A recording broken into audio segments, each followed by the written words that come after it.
Yeah, Alright, y'all. We are going into the surgery center at the hospital. And I'm about to get this thing off my arm. about to get Mrs. H taken care of. Yes, we are. So let's Been go. what, 6 or 7 months. She finna have surgery to get that removed off her elbow.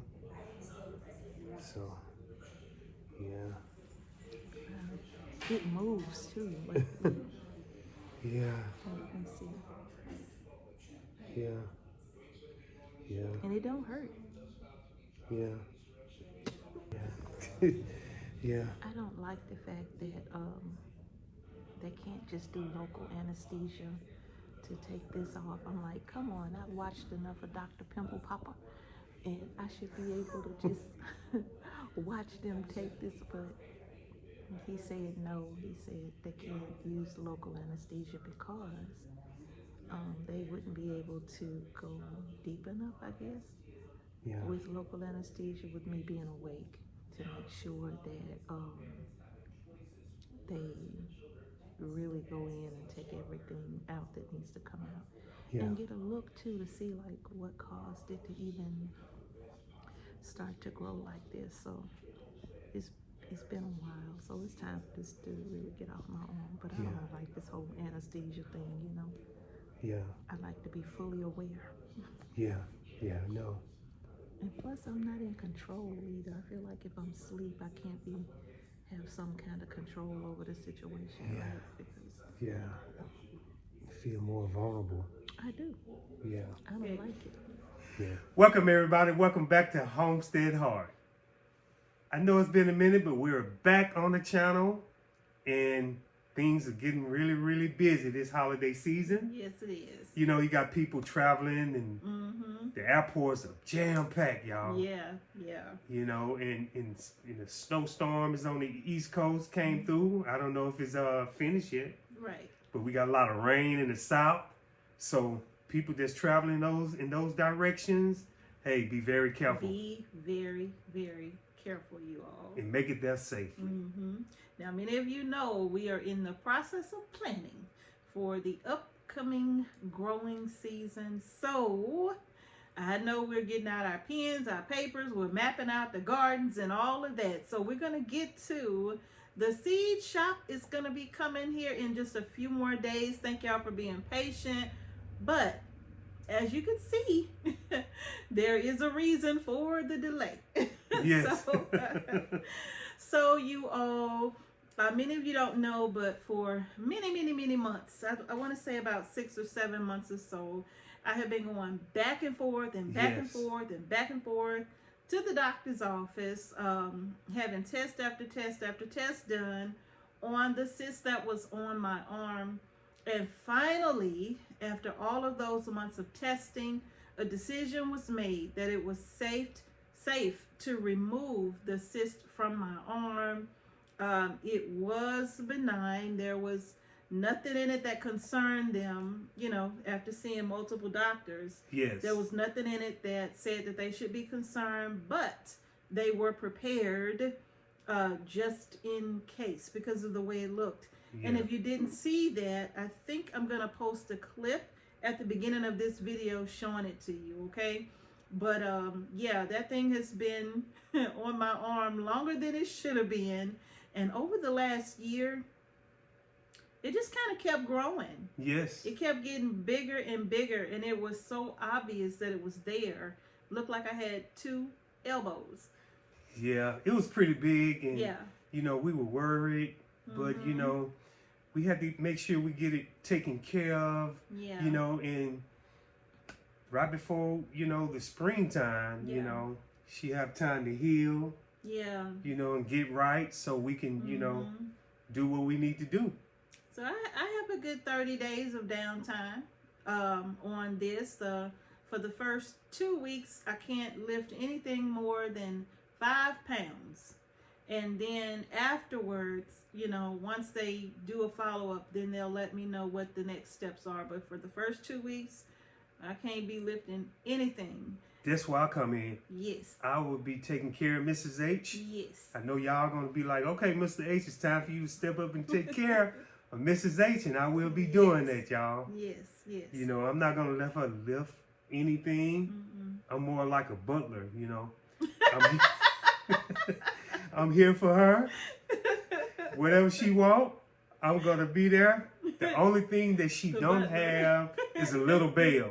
Right. Now, if she had a little bell, that would drive me crazy.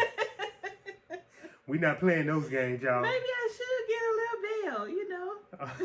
I should have said that. Like Martin did. Oh, Martin just... No, don't do that to me. So, no, I better not. Yeah. But yeah, after the surgery, Miss H was there. 2 of our daughters and 1 of our sons were present, and they were and the grandchildren were there, so they were very, very helpful. Yeah. As well, and the hospital staff at Houston Medical were absolutely phenomenal. I mean, they really, really, really took good care of me. Yes, they did.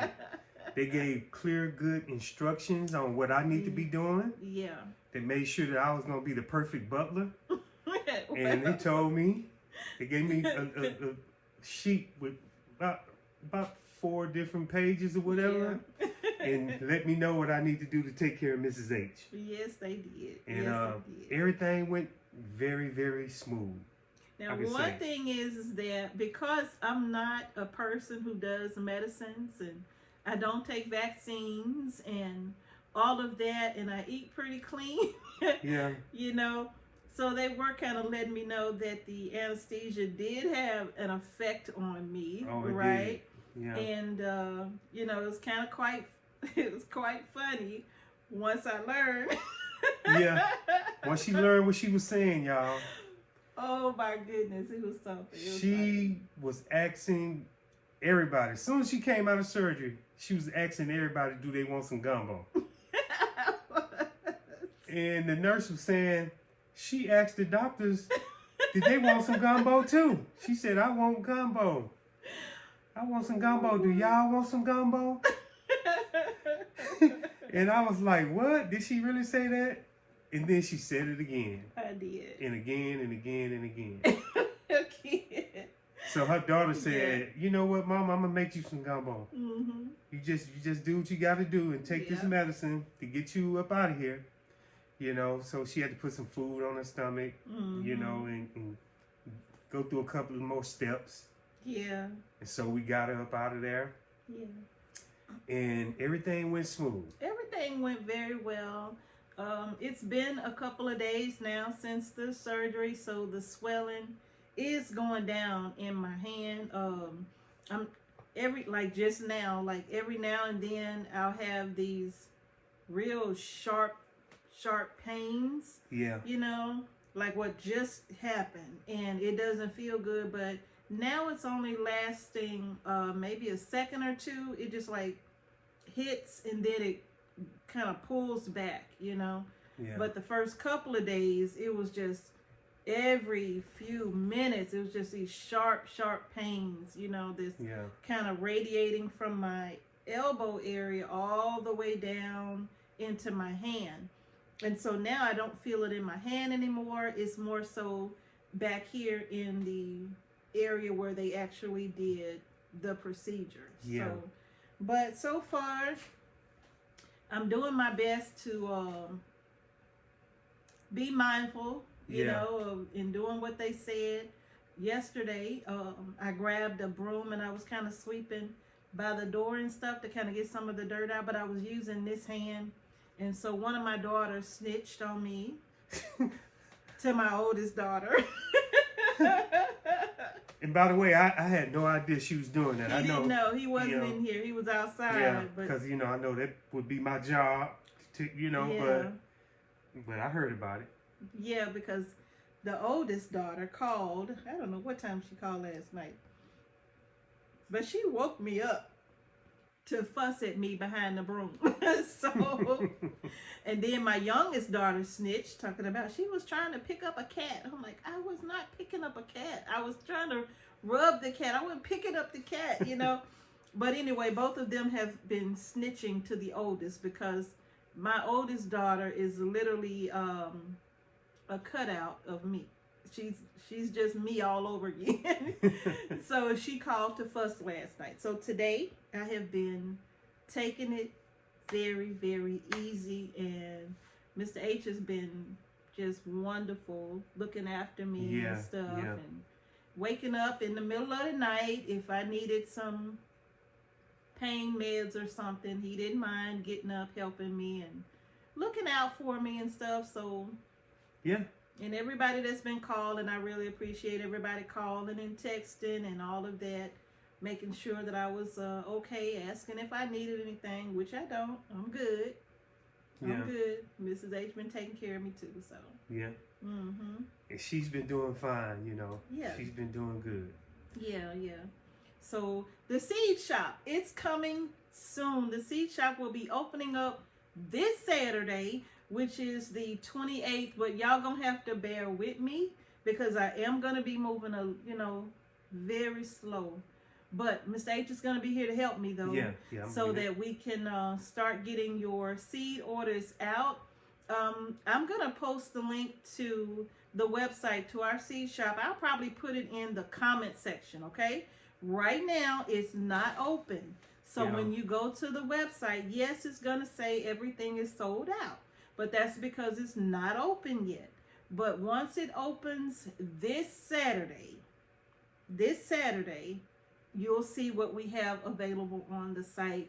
So that's going to be so exciting for us because we love being able to bring seeds to you all at a very, very cost-effective rate. Yes, okay? Yes. So we love doing that, and if you know anything about seeds and all of that, it's expensive to get seeds. So what we do is mostly a labor of love because it is a lot of labor. It's a lot of labor. But we do not increase the price for all that we do. It's really to try to help as many of you as we can just kind of get your seeds.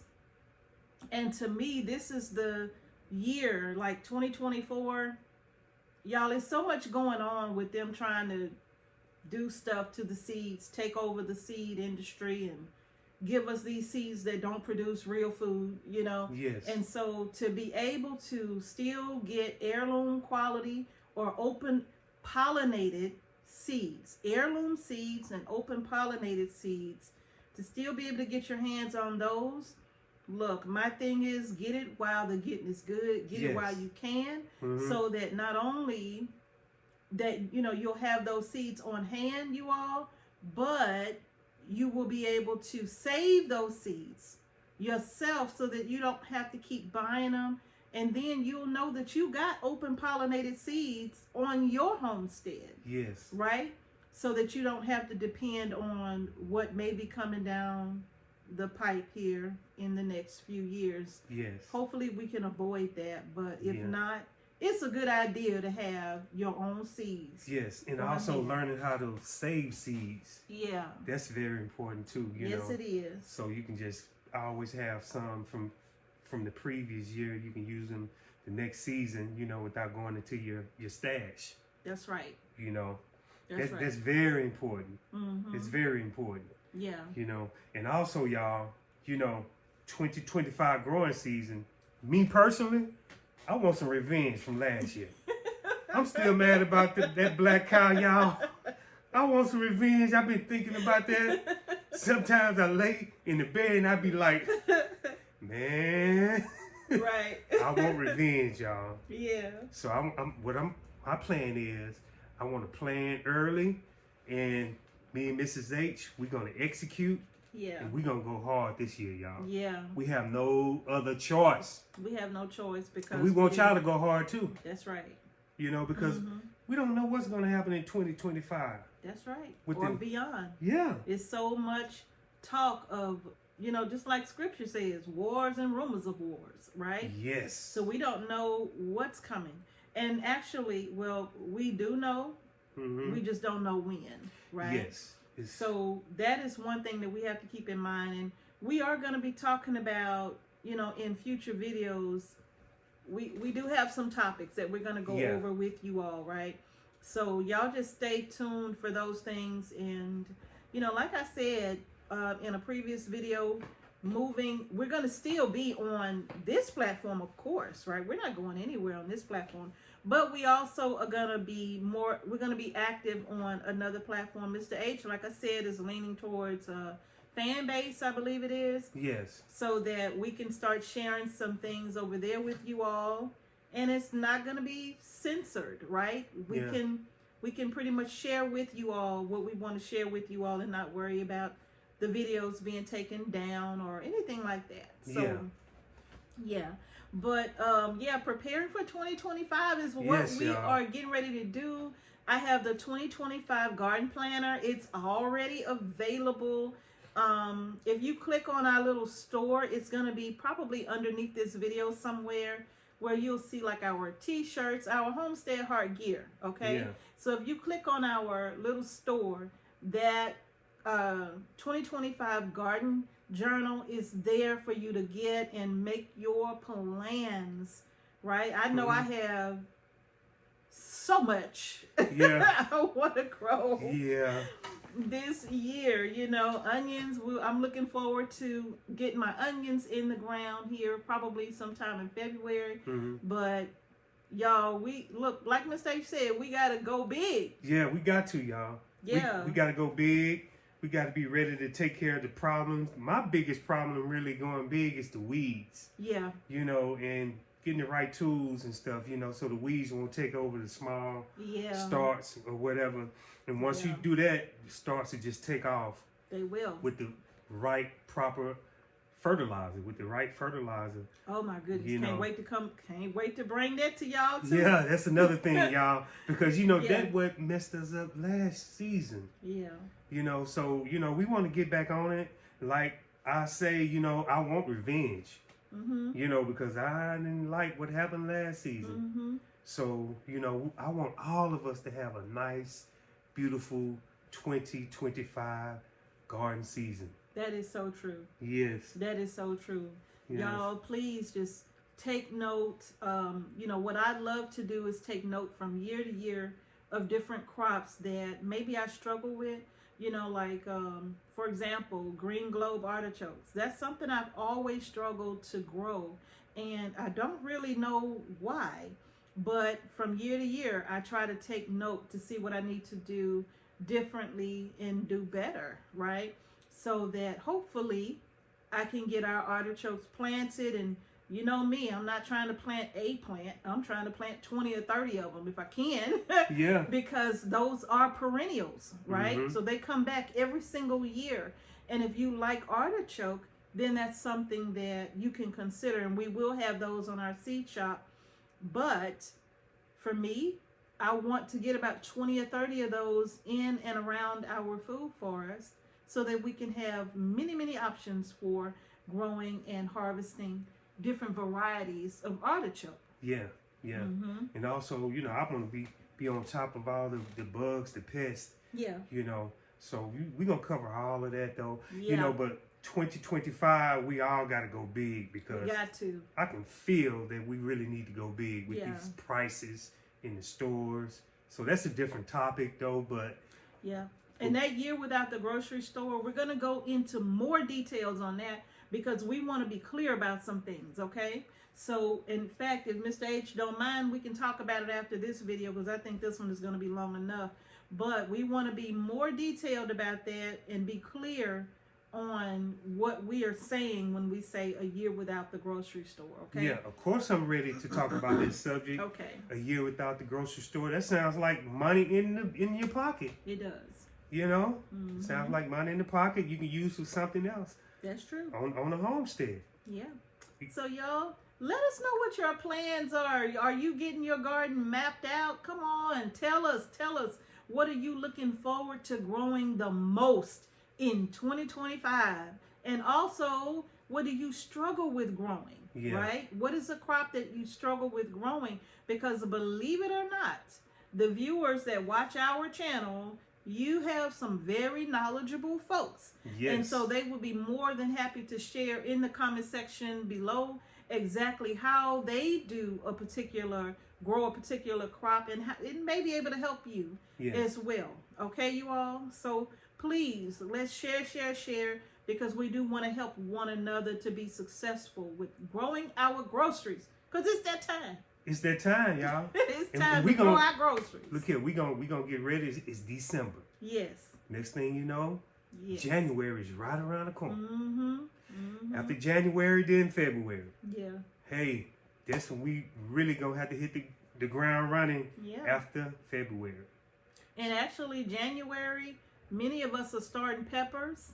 Many of us are starting tomatoes, right? Oh, yes. So, yeah, we got to go ahead and get that plan together on what varieties, where we want to plant them at, how many we want to plant, right? Mm-hmm. Mr. H was saying earlier, you know, because we had to do so many different takes of this video. Yes, we did. Yeah. But, you all, we were talking about, you know, just how many types of varieties of a crop that you'll need to grow. I know for me, because I didn't get any tomatoes really last year, hardly nothing to even talk about. I know now I have to grow a lot of tomatoes this year, because I don't just make tomato sauce. I make a lot of dishes with the tomatoes, right? Number one being Mr. H's eggplant parmesan. Oh, yes. Right? I need a lot of tomatoes for that. Yeah. I love that energy. Okay, y'all. The eggplant, well. Yeah, I use tomatoes for the eggplant caponata, the chili, right? Not just the eggplant chili, but different chilies. Mm-hmm. And so I use a lot of tomato products, okay?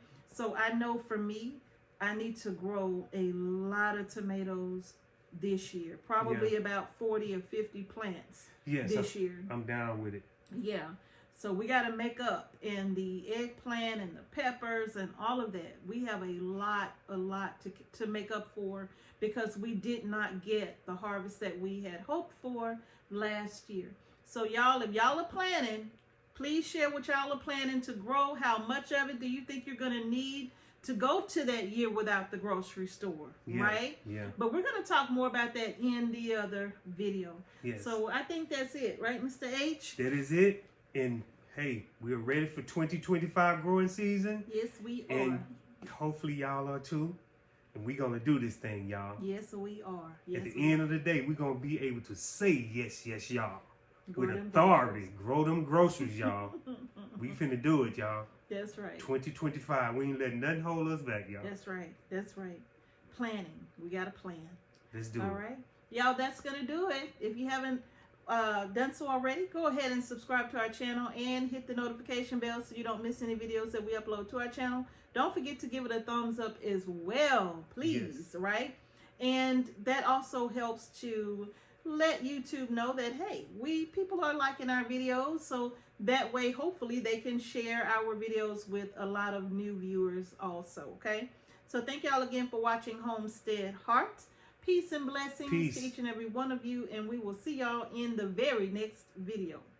Peace. Time to grow them groceries, y'all. It's time. You're so handsome. Thanks, babe.